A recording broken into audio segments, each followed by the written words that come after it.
What's your opinion of memory? What's your opinion of water? I'm serious. You're serious. You just don't make any sense. What's my opinion of memory? The power of memory. What memory has the power to do. What's your opinion? You mean how there's all these things in our heads? People, flavors, snatches of songs, bits of dialogue from movies, all connected, but at the same time completely random, floating around, and how we don't seem to have any control about what we're going to remember, which means all this stuff has the ability to just cold cock us one day. Stop us dead in our tracks. How you can be walking down the street or walking across the street, and some combination of where you are, what the air feels like, the way the sun hits the buildings, all coincidental, but it all fits together in a split second, like tumblers in a lock. And this memory, this ghost, comes up behind you and puts his open hand on the back of your head, palms your head the way a basketball player can palm a basketball if he's big enough.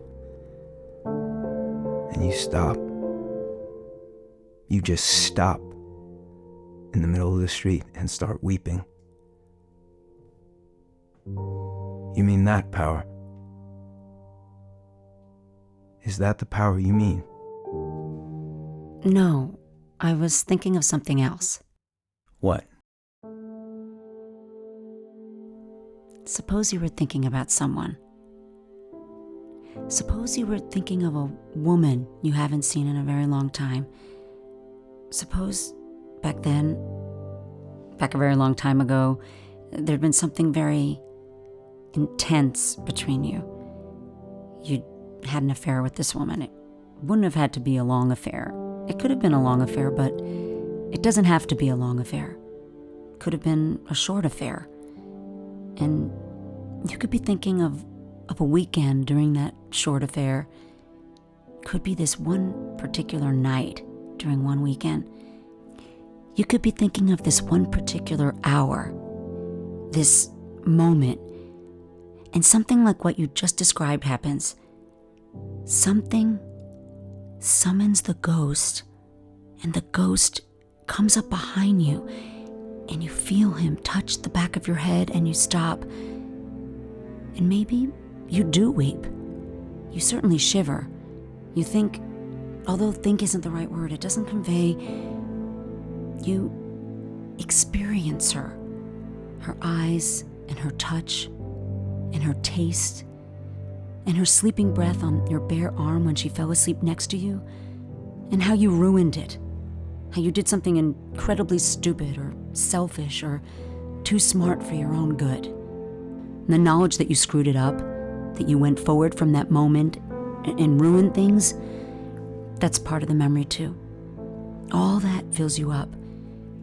And you remember her.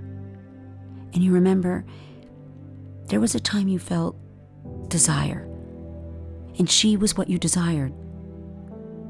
She taught you all about desire.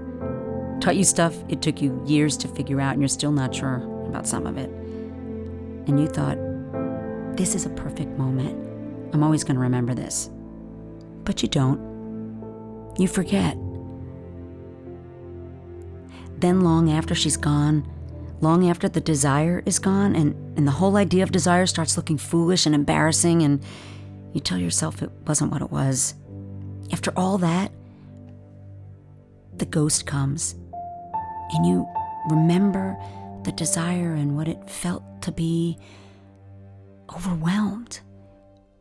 In that moment, when that all comes back to you and you think you'll drown in what you're remembering, what you're feeling as painfully as when it happened, more painfully because of everything that's happened since, in that moment, does your lover, wherever she is, pause?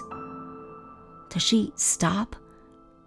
Does she put down the pen or the spoon or the cup or the shoe and look up?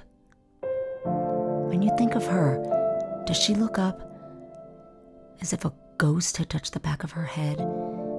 That's the power I'm asking about. When you think of her, does she look up and think of you?